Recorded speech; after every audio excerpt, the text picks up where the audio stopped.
తాడేపల్లిలో సిపిఐ పిలుపు మేరకు దేశవ్యాప్తంగా పాదయాత్రలు ప్రచార ఆందోళనల్లో భాగంగా బుధవారం పాదయాత్రలు ప్రారంభించారు. ఈ కార్యక్రమంలో సిపిఐ నాయకులు యార్లగడ్డ వెంకటేశ్వరరావు, ముస్సునూరు సుహాస్, అన్నవరపు ప్రభాకర్, జాలాది జానబాబు తదితరులు పాల్గొన్నారు. అనంతరం వారు మాట్లాడారు. అనేక రూపాల్లో పోరాటాలు జరుగుతూ ఉన్నాయి.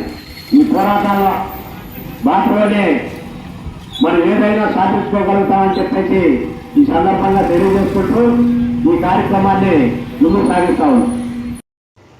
ఆగస్టు 6 నుండి ఆగస్టు 15వ తారీఖు వరకు ఢిల్లీ నుంచి గల్లీ దాకా ప్రజా సమస్యల పరిష్కారం కోసం మార్పు రావాలి, మార్పు కావాలి, మార్పు కోసం మనందరం ఉద్యమించాలనే నినాదంతో దేశవ్యాప్తంగా జరుగుతున్న పాదయాత్రలు మన మంగళగిరి నియోజకవర్గంలో ఈ నెల 6వ తారీఖు నుంచి ప్రారంభమైనాయి.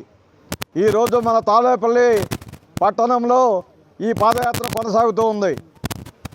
దేశంలో నరేంద్ర మోడీ అధికారంలోకి వచ్చిన తర్వాత ఆత్మహత్యలు సావులు ఎక్కువైపోయినాయి. అధిక రేట్లు గ్యాస్ పెరిగింది, డీజిల్ పెరిగింది, నిరుద్యోగం పెరిగింది, ఆత్మహత్యలు పెరిగినాయి. ఈ పెరగటం తప్ప ఏమి ఈ ప్రభుత్వం వరగబెట్టింది ఏమి లేదు. దానికి వత్తాసుగా మరి మన రాష్ట్రంలో కూటమి ప్రభుత్వం ఎన్నో వాగ్దానాలు చేసింది. ఈ వాగ్దానాలు ఏవి కూడా అమలుకు నోచుకోవట్లేదు. 2 సంవత్సరాలు గడిచినా కూడా ఈ ప్రభుత్వం ఇంతవరకు ఇచ్చిన వాగ్దానాలని అమలు చేయలేదు. ఇల్లు లేని నిరుపేదలకు ఇళ్ల స్థలాలు ఇస్తానని చెప్పి ఇంతవరకు ఎక్కడా కూడా ల్యాండ్ ఎంకరేజ్మెంట్ జరగలేదు. అలాగే ఏసు నీళ్ళకి పట్టాలు ఇచ్చారు తప్ప ఎక్కడా చెడ్డు భూమి కూడా ఇవ్వలేదు. అలాగే రోడ్లు, డ్రైన్లు అపశృతంగా ఉన్నాయి.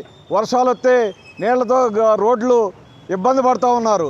మురుకాలవల్లో డ్రైనేజీలు మరి శానిటేషను అంతా కూడా అస్తవ్యస్తంగా ఉంది. ఇది కార్పొరేషన్ అయిపోయిన తర్వాత ఈ శివారు గ్రామాలను కూడా కార్పొరేషన్లో కలుపుకున్నారు. గత ప్రభుత్వం మరి ఎన్నికలకు ముందు గ్రామాలుగానే ఉంచుతాం, కార్పొరేషన్ ఉండదని చెప్పారు.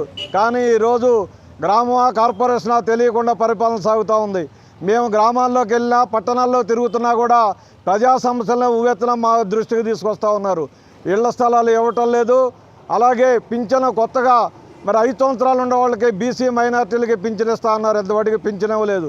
అలాగే భర్త చచ్చిపోయిన వాళ్ళకి పెన్షన్లు అన్నారు, అవి కూడా ఇంతవరకు రావటం లేదు. అలాగే విద్యుత్ ఛార్జీలు కూడా విపరీతంగా పెరిగిపోయినాయి. వీటన్నిటిని కూడా ఈ ప్రజా సమస్యల మీద సిపిఐ పార్టీ పెద్ద ఎత్తున పోరాటానికి సిద్ధం అవుతుందని, అలాగే ఢిల్లీలో సెప్టెంబర్ 1వ తారీఖున జరిగే భారీ బహిరంగ సభను అందరూ 50 మంది జయప్రదం చేయాలని కోరుతూ మా పాదయాత్రను ముందు కొనసాగిస్తున్నాం.